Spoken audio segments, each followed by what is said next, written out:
There exists in this world a peculiar alchemy between the deepest wounds of the heart and the most unexpected of healings, a transformation so profound that those who experience it often wonder if they had been living as mere shadows of themselves before love arrived to illuminate the darkness they had grown accustomed to dwelling within. Lady Arabella Thornwood understood the depths of heartbreak with an intimacy that had carved itself into the very marrow of her bones, though she could not yet fathom the heights to which her spirit would eventually soar, nor the extraordinary path that would lead her from resigned acceptance to a joy so complete it would remake her entire understanding of what it meant to be truly cherished. At 23, she was the eldest daughter of Viscount Thornwood,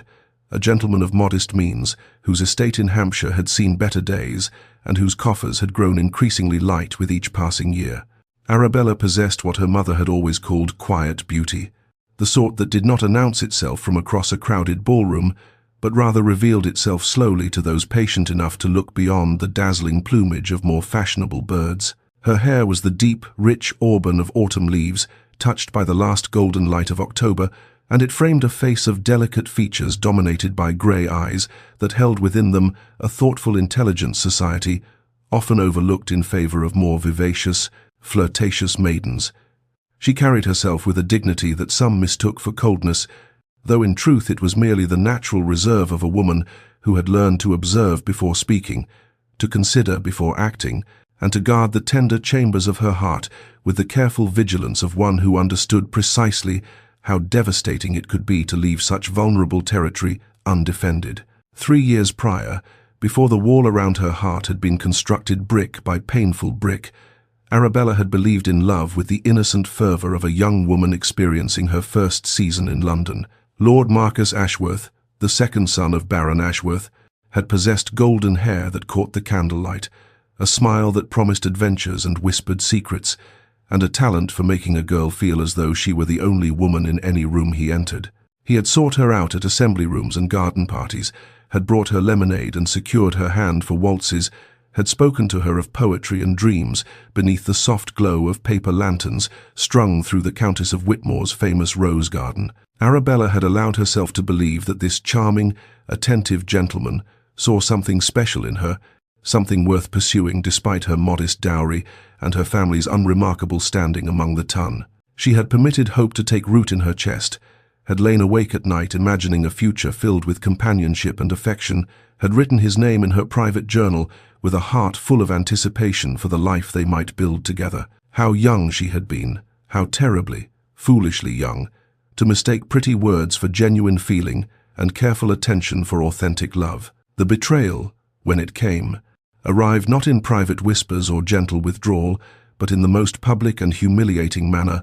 Lord Marcus Ashworth could have possibly orchestrated, as though he had designed the moment specifically to inflict the maximum possible damage upon a heart that had trusted him completely. Lady Pemberton's annual spring ball was the event of the season that year, and Arabella had dressed with particular care, wearing a gown of pale blue silk that her mother had sacrificed considerably to afford, her auburn hair arranged in an elaborate style that had taken her maid nearly 2 hours to perfect, all because Marcus had hinted that this evening might hold something special, something that would change her future forever. She had allowed herself to imagine a proposal, had pictured herself accepting with tears of joy glistening in her grey eyes, had envisioned writing to her younger sisters the very next morning with news that would secure their futures alongside her own. Instead, she had found Marcus in the centre of the ballroom, his golden head bent attentively toward a dark-haired beauty she did not recognize.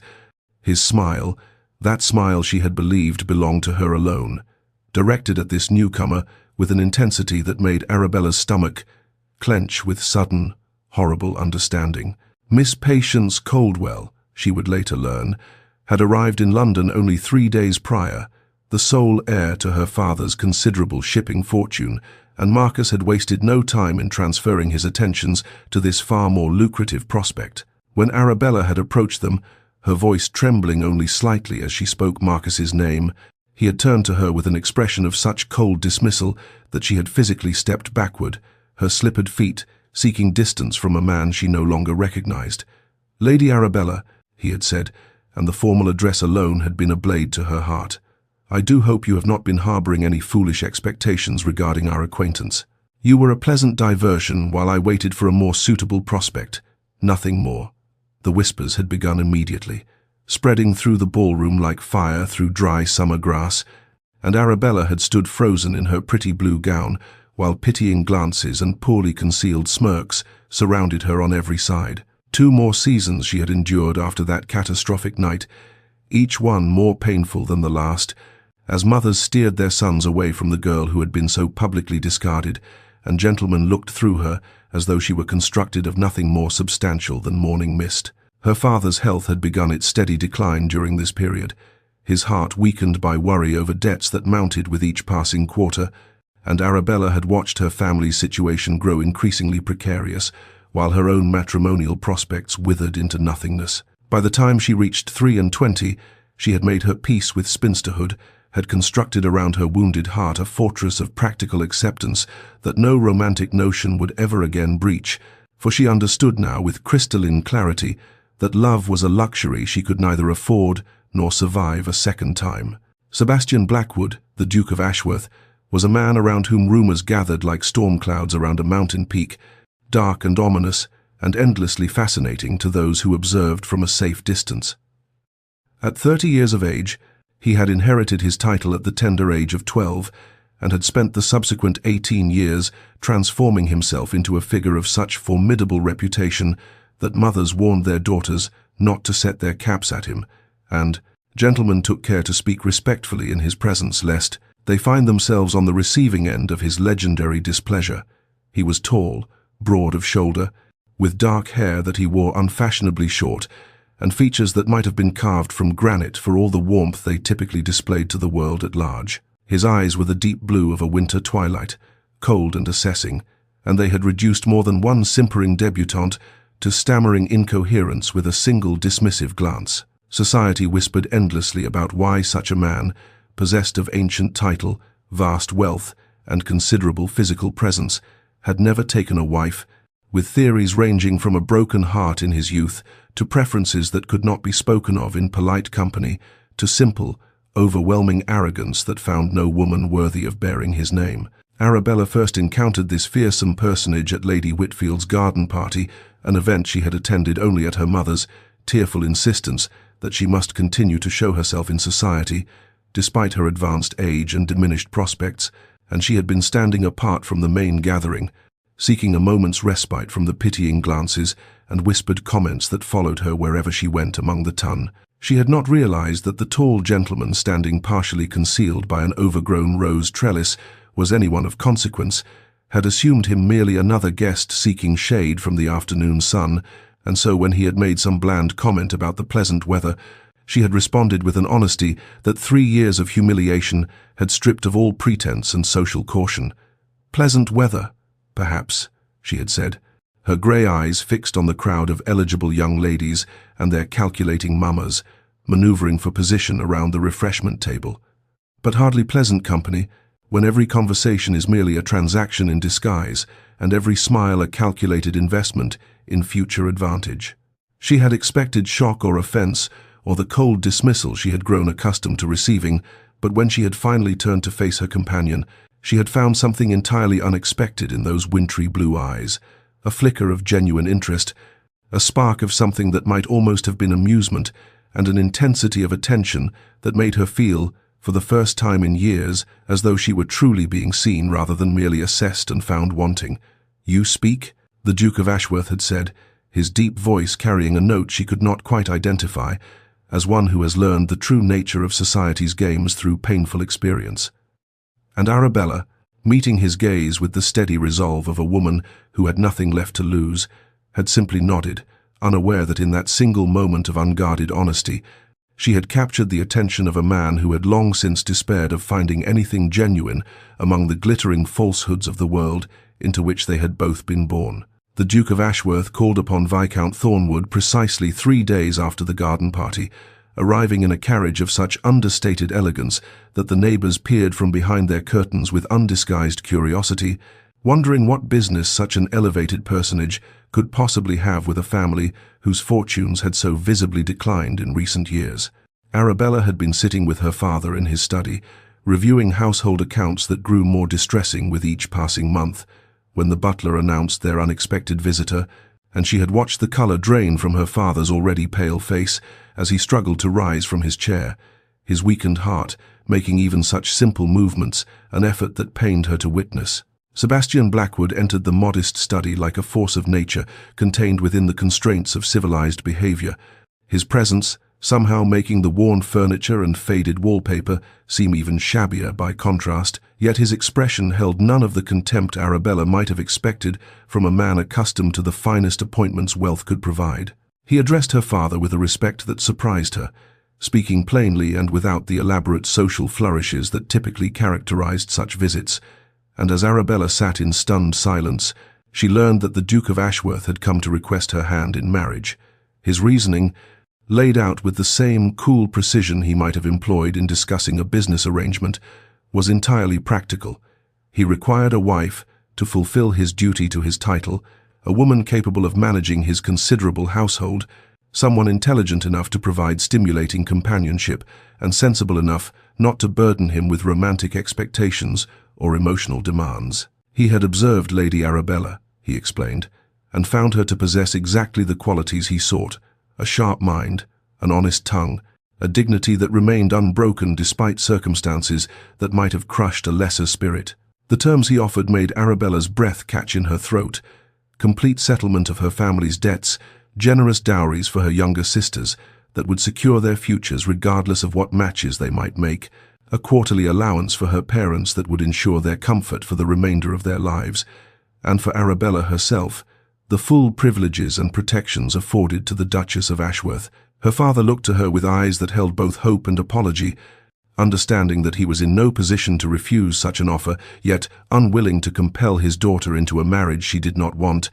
and Arabella felt the weight of her family's future settling upon her shoulders, like a mantle she had not asked to wear, but could not in good conscience set aside. She thought of her sisters, bright and hopeful, deserving of chances she herself had been denied. She thought of her mother, worn thin with worry. She thought of her father, dying slowly under the burden of debts he could never repay. And she thought of herself, of the foolish girl who had once believed in love, and the pragmatic woman who had learned better through bitter experience. Security, stability, the salvation of everyone she loved. All of this could be hers, if only she was willing to surrender the last, secret ember of romantic hope she had not quite managed to extinguish. And as she met the Duke's winter-blue gaze across her father's shabby study, she found herself wondering whether such a sacrifice was truly a sacrifice at all, or simply the final step in becoming the woman circumstance had always intended her to be. Arabella requested a private audience with the Duke before she would give her final answer,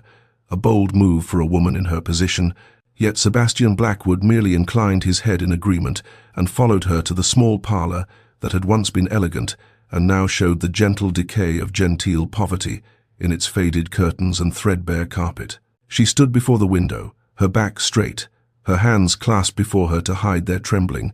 and when she finally turned to face him, she found him watching her with that same intensity she had encountered at the garden party, as though he could see past the careful composure she presented to the world and glimpse the frightened, wounded creature that dwelt beneath. "I will accept your offer, your grace," she said, her voice steady despite the tumult in her heart, "but I must be entirely honest with you about the terms upon which I do so." He said nothing, merely waited with the patience of a man accustomed to having his every word attended to, and his silence gave her the courage to continue. "I will be your wife in every way that duty requires," she said, lifting her chin slightly. "I will manage your household with competence. I will bear your heirs if God wills it. I will conduct myself in society in a manner that brings no shame upon your name, but I will never love you." The words hung in the air between them, stark and final, and Arabella watched his face for any sign of anger or offence, prepared for the cold dismissal that would surely follow such an impertinent declaration from a woman who should have been grateful simply to be chosen. What she saw instead made her breath catch in her throat. The corner of his stern mouth curved upward in a smile, small but unmistakable, and his winter-blue eyes warmed with something that looked almost like knowing amusement, as though she had told a jest whose punchline only he understood. "I accept your terms, Lady Arabella," he said, his deep voice carrying a note of something she could not identify. "And I appreciate your honesty more than you could possibly know." The engagement was announced in the Times 3 days later, and society reacted with the mixture of shock and avid curiosity that Arabella had expected, but still found exhausting to endure. Whispers followed her everywhere. How had a woman of modest fortune and tarnished reputation managed to secure the most eligible bachelor in England? What hold could she possibly have over a man who had rejected diamonds of the first water without a second glance? Surely there must be some scandal, some secret, some explanation beyond the impossible notion that the Duke of Ashworth had simply chosen her. Arabella endured the speculation with the quiet dignity that had become her armor, attending the necessary social engagements on Sebastian's arm, accepting congratulations that dripped with barely concealed envy or confusion, and all the while reminding herself that this was a practical arrangement, nothing more, a transaction that would save her family and provide her with security, and that the curious warmth she felt when Sebastian's hand touched the small of her back, guiding her through crowded ballrooms, was merely gratitude, merely relief, merely the natural response to safety after years of uncertainty, and certainly, absolutely, not the first treacherous stirrings of something she had sworn never to feel again. The wedding took place on a morning in late spring, when the gardens of Blackwood Manor blazed with roses and the air hung heavy with their perfume, and Arabella spoke her vows in a voice that did not tremble, her grey eyes meeting Sebastian's winter-blue gaze with the steady composure of a woman entering a business arrangement rather than a love match. Yet something in the way he looked at her, as he slid the ring upon her finger, a look of quiet intensity that she could not quite decipher, made her pulse quicken, despite her resolve to feel nothing at all. The ceremony itself was tasteful rather than ostentatious, attended by the cream of society, who had come as much to witness this improbable union as to celebrate it, and Arabella endured their curious stares with the dignity that had become her shield, grateful when the wedding breakfast concluded and the guests finally departed, leaving her alone in her new home with a husband who was still very much a stranger. Blackwood Manor exceeded anything her imagination had conjured during the weeks of their engagement,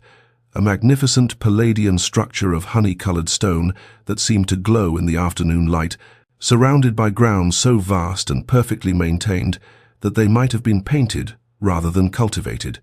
with gardens that stretched toward distant woods and a lake that glittered like scattered diamonds beneath the sun. The interior proved equally overwhelming: grand halls adorned with portraits of stern-faced Blackwood ancestors, drawing rooms furnished with pieces that cost more than her father's entire estate, and servants who moved through the corridors with silent efficiency, treating Arabella with a deference that felt foreign after years of managing her family's modest household with a staff of 3. But it was the library that stole her breath entirely. 2 stories of books rising toward a painted ceiling, leather spines gleaming in rows that seemed to stretch toward infinity, with a rolling ladder and deep chairs positioned near windows that flooded the space with golden light.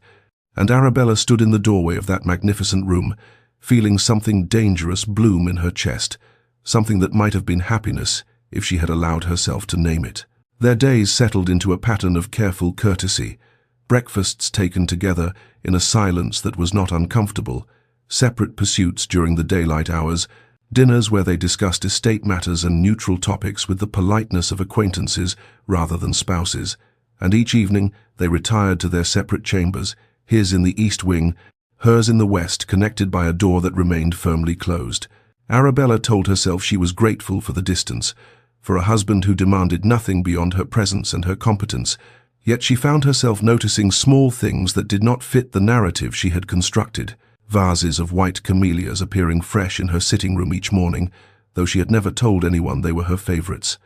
Volumes of poetry she had mentioned admiring suddenly present in the library, placed where she would easily find them. A pianoforte delivered to the music room when she had made only passing reference to missing her mother's instrument. Coincidence, she told herself firmly. Nothing more than the efficient household management of a wealthy estate,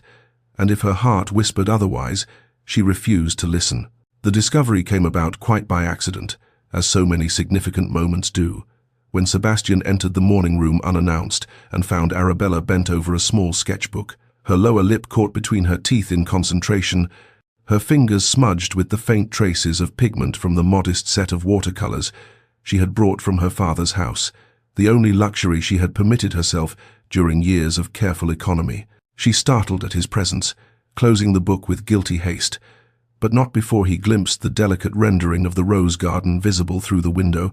captured with a skill that spoke of natural talent long denied proper nurturing. "You paint," he said, and it was not a question but a statement of discovery, his winter blue eyes lingering on the worn edges of her sketchbook, the cheap brushes with their fraying bristles, the small tin of colors that had clearly been used and reused until the pigments were nearly exhausted. Arabella felt heat rise to her cheeks, embarrassed to have her modest pursuit exposed before a man who owned galleries full of masterworks by the great artists of the age. "I dabble," she said dismissively. "A childish hobby, nothing more, and one I have largely abandoned." He said nothing further, merely inclined his head and departed, and Arabella thought the matter forgotten until 3 days later, when she entered her private sitting room to find it transformed. An elegant easel stood before the window where the light fell most perfectly. Beside it, a table laden with supplies that made her breath catch in her throat, watercolors of the finest quality from Winsor and Newton, brushes of sable so soft they felt like whispered promises against her fingertips, papers of varying weights and textures, and small bottles of ox, gall and gum Arabic, and every medium a serious watercolorist might require. She found Sebastian in his study, her heart pounding with an emotion she refused to name, and when she thanked him with stiff formality, her voice carefully stripped of the overwhelming gratitude that threatened to crack her composure, he merely glanced up from his correspondence with an expression of mild disinterest. "An estate of this size requires artwork," he said, his tone dismissive. "Landscapes for the guest chambers, botanicals for the conservatory, and since you apparently possess some skill in that direction, you might as well make yourself useful." It was a reasonable explanation, practical and devoid of sentiment, exactly what she should have expected from a man who had proposed marriage as a business arrangement,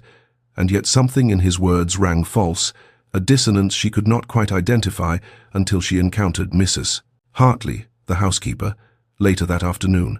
His Grace spent the better part of 2 days selecting those supplies, the older woman mentioned, her weathered face soft with an expression that might have been fondness, visited 3 different merchants in the village, and sent to London for the rest, very particular. He was about the quality, said only the finest would do for her Grace.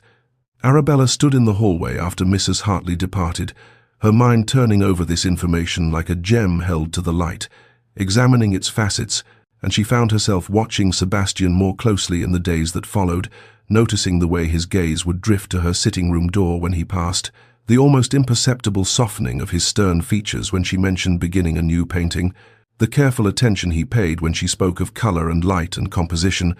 as though her words were worthy of genuine consideration rather than mere polite tolerance.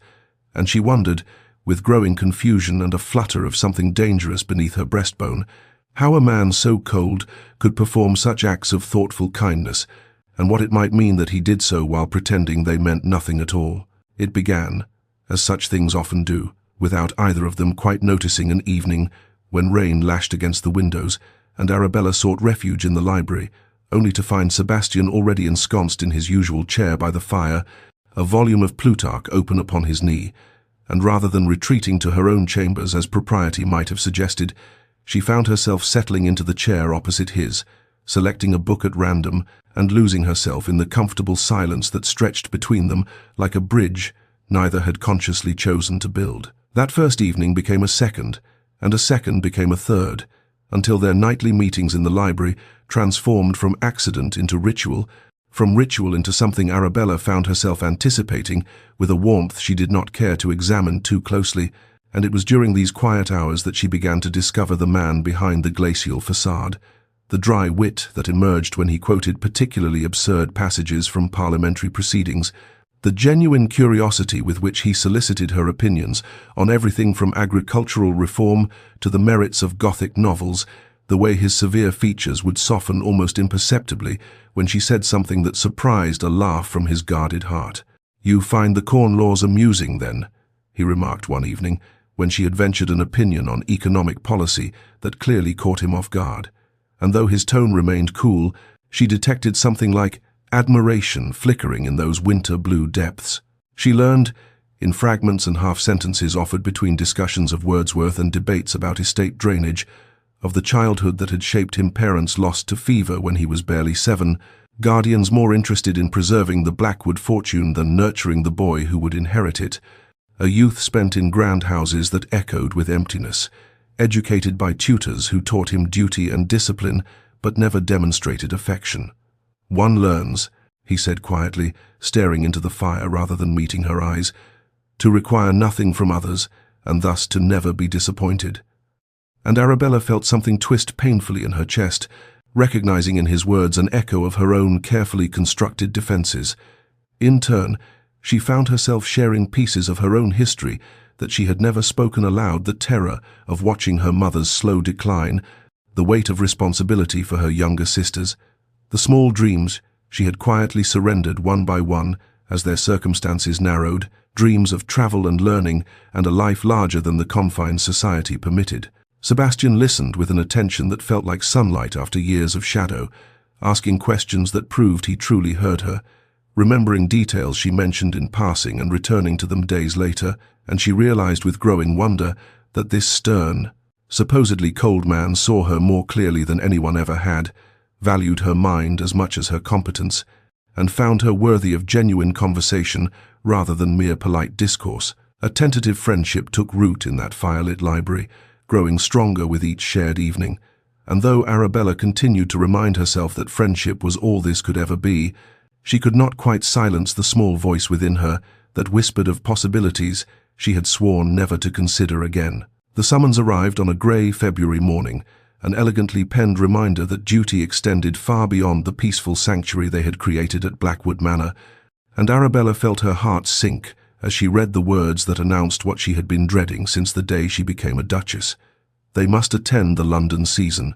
must take their place among the glittering throng of society, must face the whispers and the stares, and the endless speculation about how a woman of her modest origins and tarnished reputation had somehow captured the most eligible bachelor in England. The weeks of preparation passed in a blur of fittings and consultations, modistes arriving from London with bolts of silk and satin in every conceivable shade, and though the gowns they created were exquisite beyond anything Arabella had ever imagined wearing, she could summon no excitement for the season ahead, only a creeping dread that coiled tighter in her stomach with each passing day. Sebastian noticed.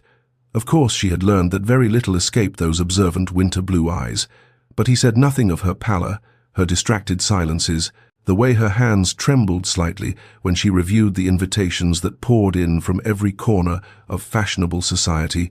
hostesses who had once overlooked her entirely, now desperate to secure the attendance of the Duke and Duchess of Ashworth at their entertainments. The night of their first ball arrived with the inexorability of fate, and Arabella stood before her mirror in the London townhouse, dressed in a gown of midnight blue silk that the modiste had promised would complement her colouring perfectly, yet seeing only the ghost of the girl who had once been publicly humiliated in a ballroom not unlike the one she would enter tonight.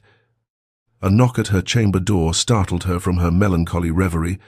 and when her maid opened it to reveal Sebastian standing in the doorway, resplendent in black evening clothes that emphasized the breadth of his shoulders and the commanding nature of his presence, Arabella felt her breath catch for reasons that had nothing to do with her corset. He carried a velvet case in his hands, long and flat, and when he crossed the room to stand before her, his expression was unreadable in that way she had once found intimidating, but now recognized as his particular form of emotional restraint. "These have not been worn since my grandmother's time," he said quietly, opening the case to reveal a necklace that stole the very air from Arabella's lungs, sapphires, the color of twilight seas, surrounded by diamonds that caught the candlelight and scattered it into 1,000 tiny rainbows, a piece of such magnificence that she could not imagine it resting against her ordinary skin. He moved behind her to fasten the clasp himself, his fingers brushing the nape of her neck in a touch that sent shivers cascading down her spine, and when she met his eyes in the mirror, she saw something fierce burning in those icy depths, something that looked almost like pride. "You are my Duchess," he said, his voice low and intense, carrying a weight of meaning that seemed to reach beyond the simple statement of fact. "Let no one forget it." The possessive warmth in his tone made her heart flutter dangerously, traitorously, and as they descended the staircase to the waiting carriage, his hand steady and sure at the small of her back. Arabella wondered how much longer she could pretend that her carefully constructed walls remained intact. Lady Pemberton's ballroom had not changed in the 3 years since Arabella's humiliation. The same gilded mirrors reflected the same glittering chandeliers, the same hothouse flowers perfumed the same overheated air, and the same curious eyes followed her every movement as she entered on Sebastian's arm, though now those eyes held speculation rather than pity, envy rather than contempt, and she drew strength from the solid presence beside her, from the weight of the Blackwood sapphires against her collarbone, from the knowledge that whatever whispers followed her tonight, she faced them not as a rejected spinster, but as a duchess, whose husband had declared before her mirror that she belonged to him. They had been in attendance perhaps an hour, navigating the treacherous waters of society, with Sebastian's glacial demeanor serving as an effective shield against the most impertinent inquiries, when Arabella excused herself to find refreshment and found instead, standing directly in her path as though he had been lying in wait, the man whose cruelty had nearly destroyed her, Lord Marcus Ashworth, older now, lines of discontent bracketing his mouth, his handsome features gone slightly soft with dissipation and disappointment. Lady Arabella, he drawled, deliberately omitting her new title, his eyes travelling over her form with an insolence that made her skin crawl. Or should I say, Your Grace, though I confess, the elevation still astonishes me. Who would have thought our little country mouse would climb so high? Arabella's spine stiffened, 3 years of carefully buried hurt rising like bile in her throat, but before she could formulate a response that would be both cutting and dignified, Marcus continued, his voice pitched just loud enough to carry to the nearby guests who had begun to take notice of their exchange. One cannot help but wonder, he mused with poisonous sweetness, what particular talents you employed to secure such an unlikely match. The Duke is not known for charitable impulses, after all, and your family's circumstances were rather desperate, were they not? The insinuation hung in the air like smoke, ugly and unmistakable, and Arabella felt the colour drain from her face even as she lifted her chin, refusing to give him the satisfaction of seeing her crumble, but the words she needed would not come, her throat closing around responses that seemed inadequate to counter such deliberate cruelty. She became aware of a sudden shift in the atmosphere around them, a dropping of temperature that had nothing to do with the weather and everything to do with the tall figure who had materialized at her side, and when she glanced up at Sebastian's face, she felt a shiver of something that was not quite fear. His expression had gone utterly cold, colder than she had ever seen it, his winter blue eyes fixed upon Marcus with a predatory intensity that made the other man take an involuntary step backward. "Lord Marcus," Sebastian said, and his voice carried that particular quality of aristocratic disdain that could silence an entire room, which it very nearly did, conversations dying away, as the assembled guests turned to witness what promised to be a spectacle of the first order. "I could not help but overhear your remarks to my wife." The silence that followed Sebastian's words was absolute, the kind of crystalline stillness that precedes a storm,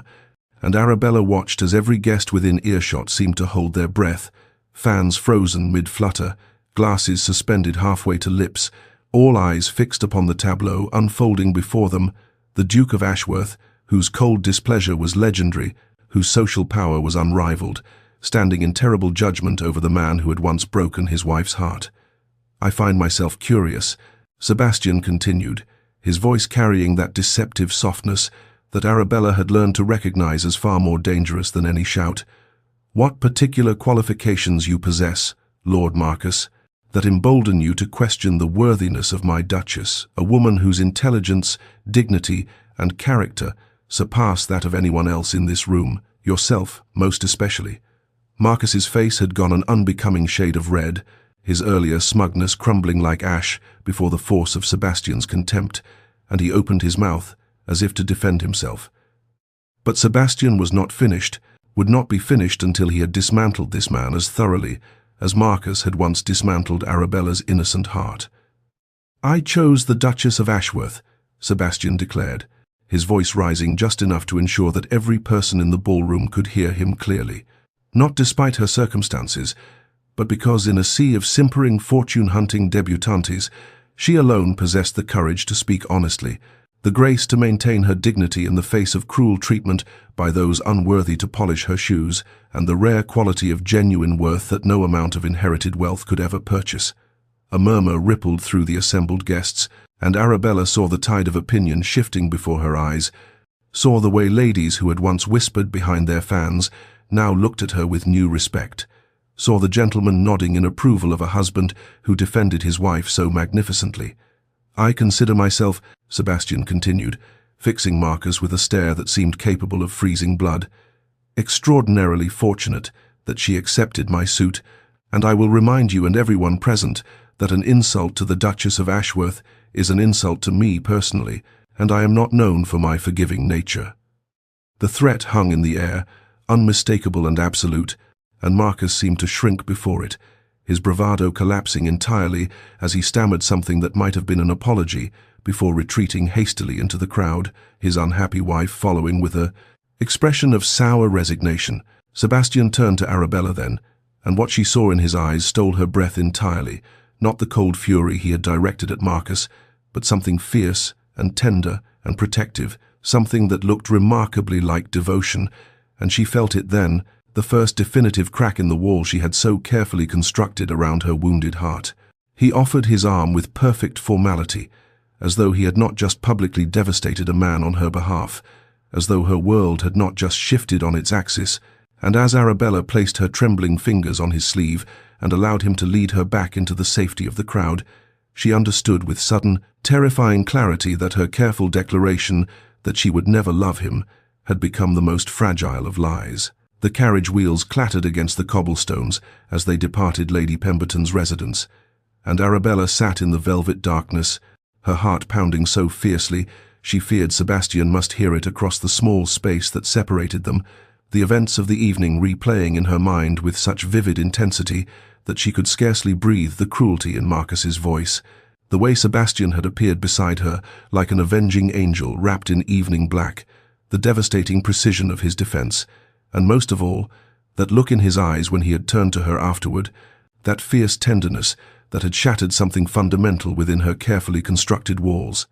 "I must thank you," she said finally, her voice emerging smaller than she intended,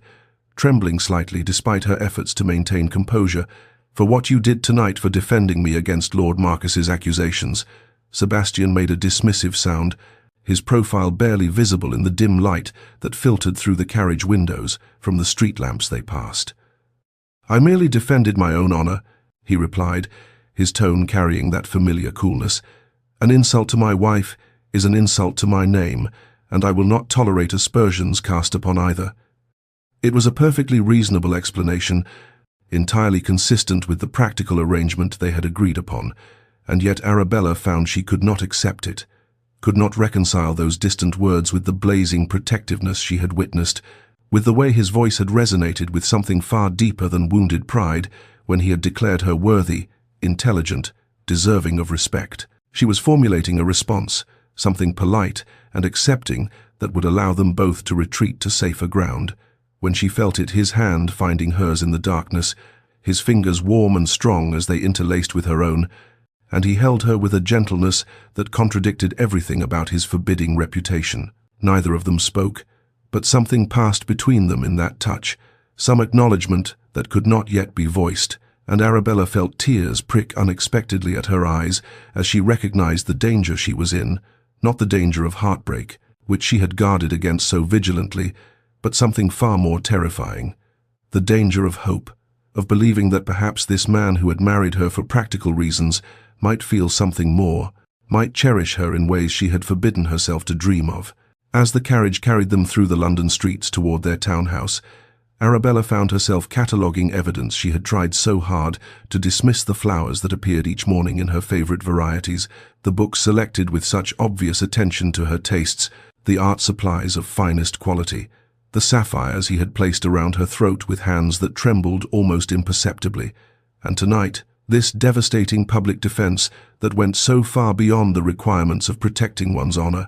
He had never demanded anything from her, she realized with sudden, startling clarity, not affection, not gratitude, not even the martial rights that were legally his to claim. He had simply given, consistently and thoughtfully, asking nothing in return except her presence at his table and her conversation in his library. She tightened her fingers around his, feeling him respond in kind, and acknowledged to herself what she could not yet speak aloud.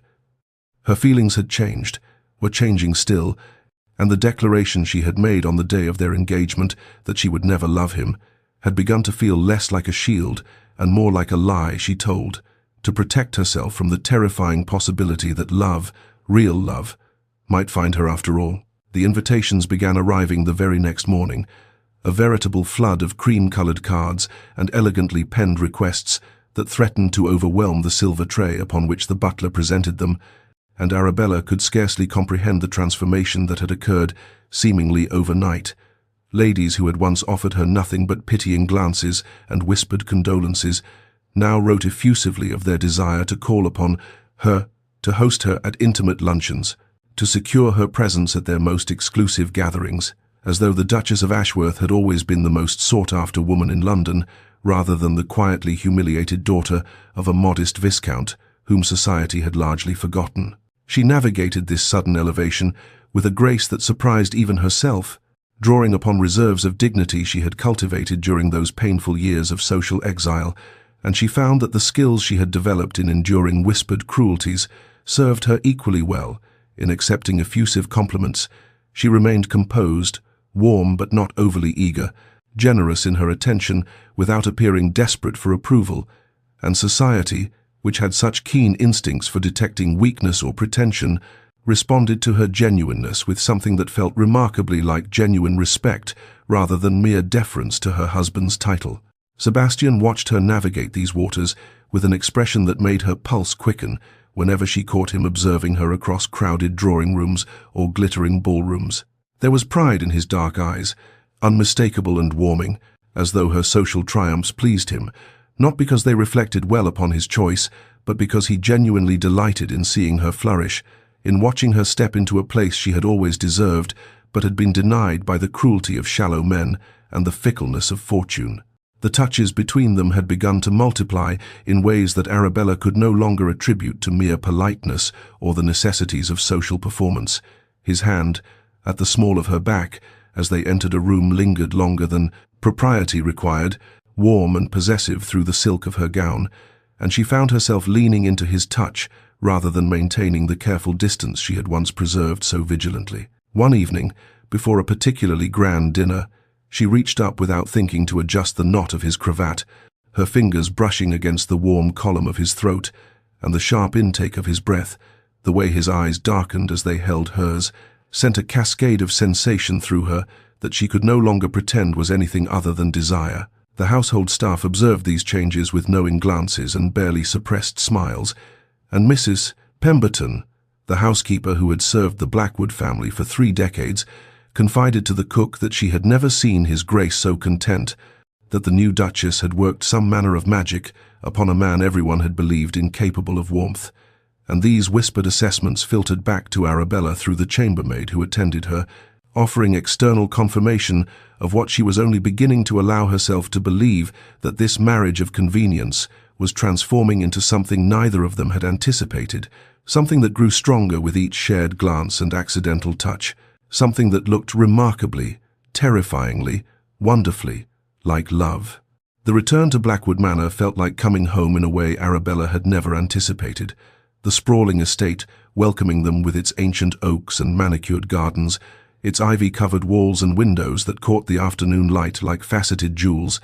and she found herself breathing more easily as the carriage rolled up the long drive, leaving behind the glittering pressures of London society for the quieter rhythms of country life, where she and Sebastian might simply be themselves without the constant observation of the ton. Their days settled into patterns that Arabella cherished more than she dared admit, long walks through the gardens where late summer roses perfumed the air, and Sebastian offered his arm with a naturalness that suggested he had always been meant to walk beside her. Their conversations ranging from the philosophical to the absurd, from discussions of estate management to debates about which of the kitchen cats was the cleverest, and she discovered that making him laugh, truly laugh, with that rare unguarded sound that transformed his severe features into something almost boyish, had become one of her greatest pleasures. He insisted upon teaching her to ride properly, declaring that the Duchess of Ashworth should not be limited to sedate ambles on elderly mares, and though she protested her lack of skill, she found herself mounted on a spirited chestnut mare named Cressida, Sebastian's patient instruction guiding her through the basics until she could canter across the meadows with something approaching confidence, his pride in her progress evident in the warmth of his gaze when she successfully took a low fence without unseating herself. In return, she taught him to see beauty in small moments. He might otherwise have overlooked the particular quality of light through morning mist, the intricate architecture of a spider's web jeweled with dew, the way the gardener's young daughter laughed while chasing butterflies through the lavender, and she watched something in him soften as he learned to pause, to observe, to find wonder in the ordinary miracles that wealth and responsibility had trained him to ignore. The physical awareness between them grew with each passing day, becoming impossible to dismiss or explain away. The brush of his fingers against hers when he handed her a book sent electricity crackling through her veins, and she caught him watching her with an intensity that made her breath quicken and her cheeks flush, his dark eyes following her movements across a room as though she were a puzzle he was determined to solve, a treasure he could not quite believe was his. The tension when they parted each night for their separate chambers had become almost unbearable. A moment of hesitation in the corridor where they stood closer than necessity demanded, where the air between them felt charged with unspoken possibility, and Arabella would lie awake in her elegant room, wondering what might happen if she simply crossed the distance between their doors, if she abandoned the careful boundaries she had established with her declaration that she would never love him. But what was this feeling, she asked herself in the darkness, if not love, this ache in her chest when he smiled at her,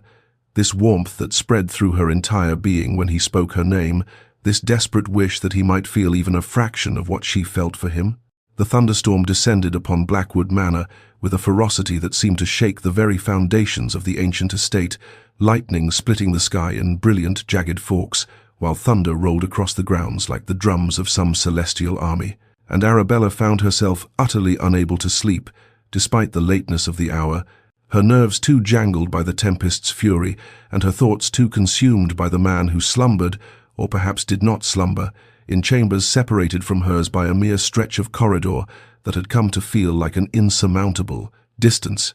She wrapped herself in a silk dressing gown and made her way through the darkened halls toward the library, that sanctuary where she had spent so many evening hours in Sebastian's company, thinking perhaps that a book might calm her restless mind, and she was startled to find candlelight already flickering within, casting dancing shadows across the spines of countless volumes, and more startled still to discover Sebastian standing at the window, his shirt untucked and his feet bare, watching the storm's display with an expression she had never seen, upon his features something raw and unguarded,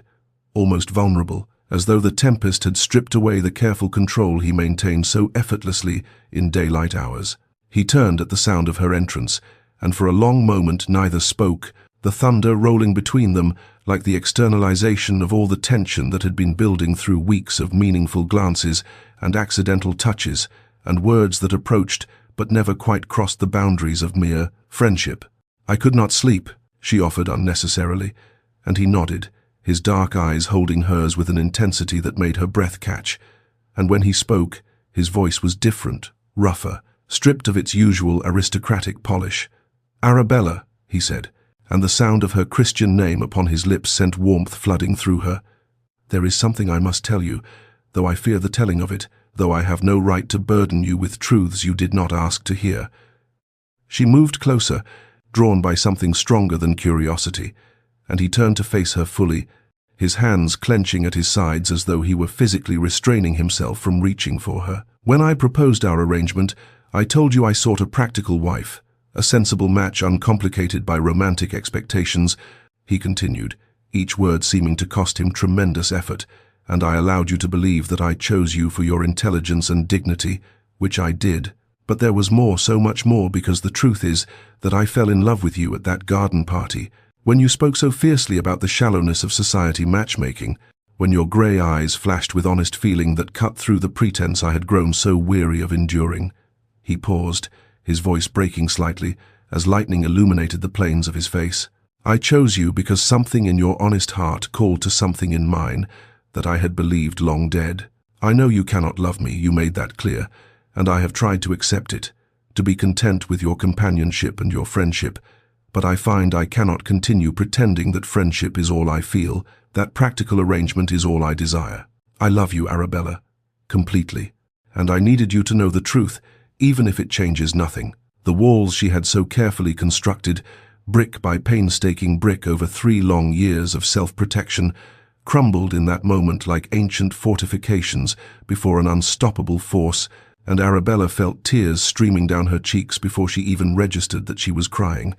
Her heart laid bare by his confession in a way that terrified her, even as it filled her with a desperate, aching hope she had sworn never to permit herself to feel again. "Sebastian," she whispered, and her voice broke on his name. "You must understand, it is not that I cannot love you. It was never that I was incapable of such feeling, but rather that I was terrified, so deeply and thoroughly terrified, of what loving might cost me, of the devastation that would surely follow if I allowed myself to hope and found that hope betrayed once more." She moved toward him as though drawn by an invisible thread, her feet carrying her across the carpet until she stood close enough to see the vulnerability etched into every line of his beloved face, the fear in his dark eyes that she might reject this precious gift he had offered her. "When Marcus discarded me so publicly, so cruelly, I thought I would die from the shame of it, from the knowledge that I had given my heart to someone who viewed it as nothing more than a temporary amusement, and I swore that I would never again be so foolish, never again allow anyone close enough to wound me so grievously." Her hands reached out of their own accord, pressing against his chest where she could feel the rapid beating of his heart, and she marveled that this powerful man, this duke whom all of society feared, could tremble beneath her touch. "But you," she continued, her voice growing stronger even as more tears fell, "you have made it impossible to keep that vow, impossible to maintain the careful distance I thought would protect me, because every kindness you have shown me, every thoughtful gesture, every moment of genuine interest in my thoughts and dreams and fears, has worn away at my defenses until I found myself loving you despite every wall I tried to build, despite every warning I gave myself, despite the absolute certainty that loving you would destroy me if you did not feel the same." She drew a shuddering breath, her grey eyes meeting his with an honesty that left her utterly exposed. "I love you, Sebastian. I did not want to. I fought against it with every fibre of my being, but I love you completely, irrevocably, with a depth of feeling I did not know I possessed." The words had barely left her lips before his arms were around her, pulling her against him with a fierce tenderness that stole her breath, and then his mouth found hers in a kiss that was everything she had never dared to dream. Claiming and cherishing, passionate and reverent, a declaration more eloquent than any words could ever be, and she surrendered to it utterly, her arms twining around his neck as the storm raged on outside, unheeded and forgotten. The kiss deepened and transformed, becoming something that transcended mere physical contact and entered the realm of soul-deep communion. And when Sebastian finally drew back just far enough to look into her eyes, his own were blazing with a passion that made her tremble even as she reached for him again, unwilling to allow even inches of distance between them. "Arabella," he breathed against her lips, "my love, my heart, tell me to stop and I will. Tell me you need time and I will wait an eternity. But know that I want nothing more than to show you what you mean to me, to worship you as you deserve to be worshipped." Her answer was not in words, but in the way she pressed herself closer, in the way her fingers tangled in his dark hair, in the soft sound of yearning that escaped her throat, and he understood, sweeping her into his arms with a strength that made her gasp, and carrying her from the library through the shadowed corridors while the storm continued its symphony outside, lightning illuminating their path in brilliant flashes, as though the very heavens celebrated this union so long delayed. His chambers were warm from the fire that still crackled in the hearth, casting a golden glow across the massive bed, where he laid her down with a tenderness that brought fresh tears to her eyes, and as he joined her there, his hands trembling slightly as they traced the contours of her face, she understood at last that physical love between two people who truly cherished one another was not the surrender she had feared, but rather a mutual gift, a shared vulnerability that strengthened rather than diminished, an act of profound trust that bound two souls together in ways that mere words could never accomplish. They came together with a passion tempered by reverence, his every touch designed to bring her pleasure, his every whispered word a declaration of devotion, and Arabella discovered within herself a capacity for feeling that she had never known existed. Sensations, building upon sensations, until she shattered in his arms, and he followed her into that blissful oblivion, their cries mingling with the rolling thunder outside. Afterward, they lay entwined beneath silken sheets, her head upon his chest, where she could hear the gradually slowing rhythm of his heart, his fingers tracing lazy patterns upon her bare shoulder, and she felt a peace so profound it seemed impossible that she had ever lived without it, that she had spent so many years building walls against this very possibility. When morning came, grey light filtering through rain-washed windows to paint the room in soft watercolor hues, Arabella woke to find herself still cradled in Sebastian's arms, his sleeping face inches from her own, and she lay perfectly still for long moments, simply watching him, marveling at how different he looked in repose. The stern lines of his features softened, his dark lashes fanning against his cheeks, his lips curved in the faintest suggestion of a smile, as though even his dreams were pleasant now. Her heart swelled with an emotion so vast and overwhelming that she feared it might break free from the confines of her chest. But this was not the sharp, shattering pain of heartbreak she had known before. This was something entirely different, an expansion rather than a destruction.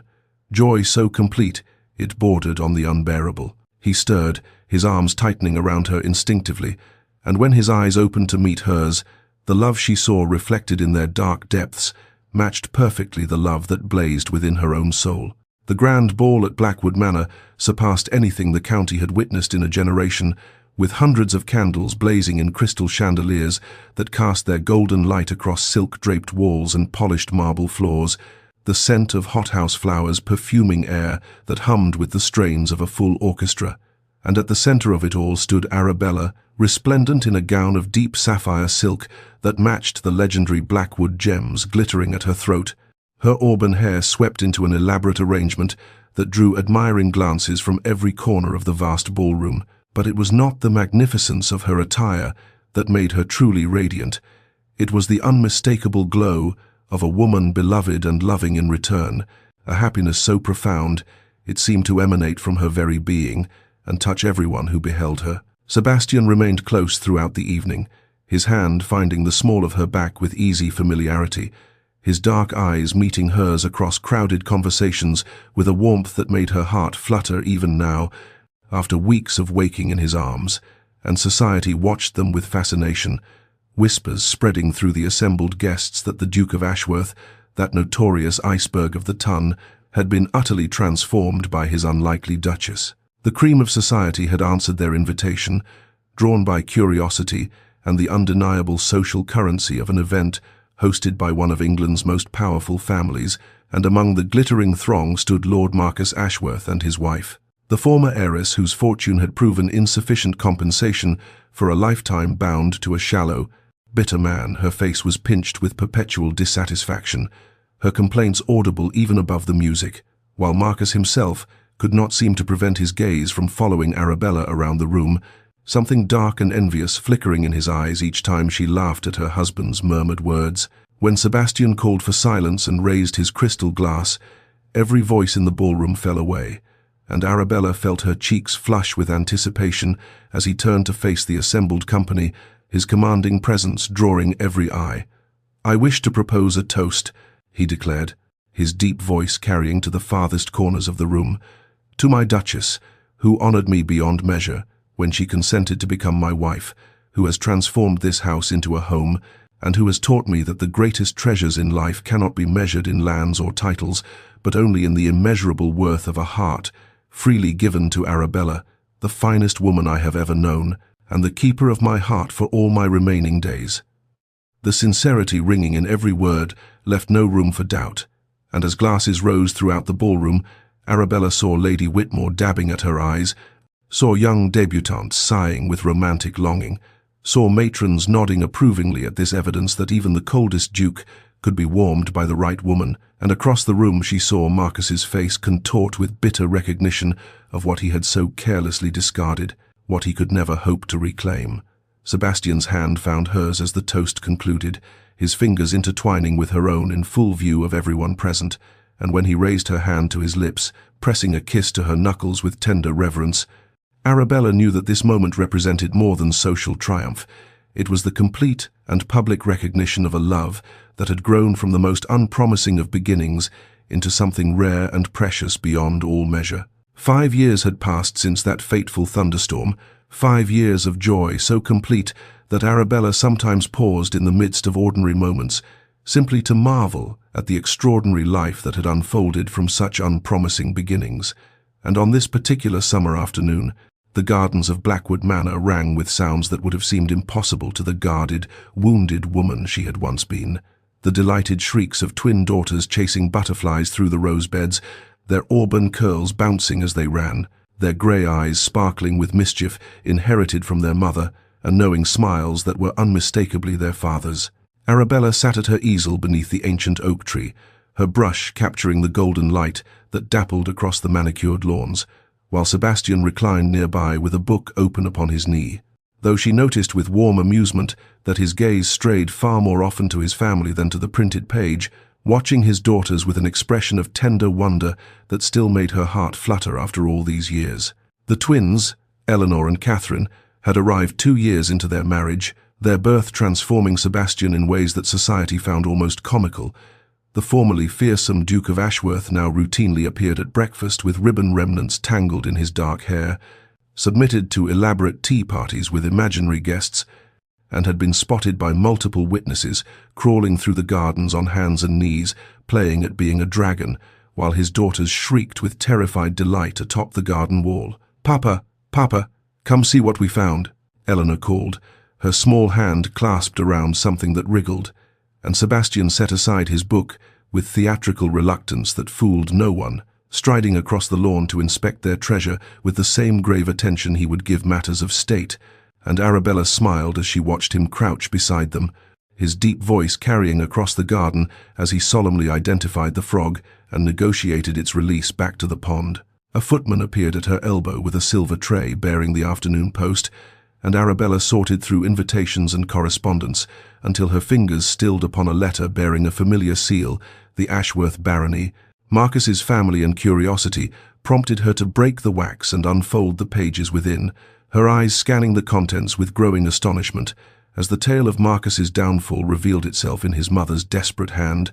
begging the Duke's intervention in saving what remained of their holdings. Financial ruin had come swiftly in the end,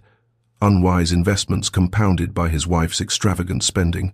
and the heiress who had seemed such a prize had departed for the continent with a younger man, leaving Marcus alone in a crumbling estate with nothing but his bitterness for company. Arabella read the letter twice, waiting to feel satisfaction or vindication, but discovered within herself only a distant pity for a man who had never learned that true worth could not be measured in pounds and social standing, who had discarded genuine affection in pursuit of hollow prizes, and now faced the consequences of his shallow choices. She would show the letter to Sebastian later, and together they would decide what charity, if any, to extend. But for now she set it aside and returned her attention to the canvas before her, to the dappled light, and the sound of her daughter's laughter, and her husband's patient voice, explaining the life cycle of frogs with complete seriousness, and she thought of how close she had come to letting fear win, to spending her life behind walls of her own construction, never knowing that this profound joy awaited her on the other side of vulnerability. The evening descended upon Blackwood Manor in shades of amber and rose, painting the sky above the ancient oaks in colours that seemed to mirror the warmth, suffusing every corner of Arabella's heart as she stood beside Sebastian on the terrace, watching their daughters chase fireflies across the darkening lawn, while the first stars emerged like scattered diamonds against the deepening blue. And in this perfect moment of domestic tranquility, she felt the full weight of her blessings settle around her shoulders like the softest cashmere shawl, warming her against the gentle evening breeze that carried the scent of roses and honeysuckle from the gardens below. Sebastian's arm encircled her waist with the easy familiarity of years, drawing her against his side as the children's laughter rose and fell like music, and when he spoke his voice held that note of tender amusement she had come to cherish above all other sounds in the world, that warmth which only she and their daughters ever heard beneath his still formidable public demeanour. "Do you remember," he murmured against her hair, "what you told me the day you accepted my proposal, that declaration you made with such fierce certainty?" Arabella laughed, the sound carrying across the terrace like bells, and she turned in his embrace to face him, her grey eyes meeting his dark ones with all the love she had once sworn she would never feel again, shining openly in their depths. "I told you I would never love you," she admitted, "and I meant every word at the time. For I was so certain that my heart was beyond repair, so determined that I would never again risk the devastation of loving and losing." Sebastian's smile was that same knowing expression she remembered from 5 years past, patient and warm and touched with gentle triumph, and he raised one hand to cup her cheek with a tenderness that still made her breath catch, even after all this time. "And I smiled," he said softly, "because I knew something you did not, that a heart capable of such fierce self-protection was also capable of equally fierce love, that walls built so high could only have been constructed by someone with boundless depths of feeling to protect, and that if I could only prove myself worthy of trust, those walls would eventually crumble."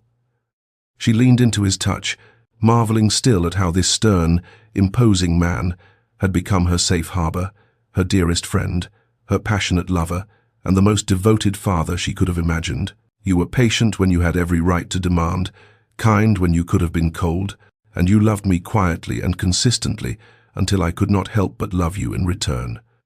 You taught me that the truest romances are not built upon grand declarations and instant passion, but upon the steady foundation of friendship, respect, and countless small kindnesses that accumulate into something unshakable." The children's voices called them to admire captured fireflies glowing in small hands, and as they walked together across the lawn to join their daughters, Arabella knew with profound certainty that this life, this love, was the unexpected gift she had never dared to hope for. And to all of you who have journeyed with us, through heartbreak and healing, through guarded hearts and gentle awakenings, through the slow and beautiful unfolding of love, from the most unpromising of beginnings, I offer my deepest gratitude and this simple truth, that hearts can heal, that love can surprise us, that vulnerability is not weakness but the greatest courage, and that sometimes the person who seems least likely to capture our hearts is the very one destined to cherish them forever. So may you too find your own unexpected love, your own patient heart, your own happily ever after.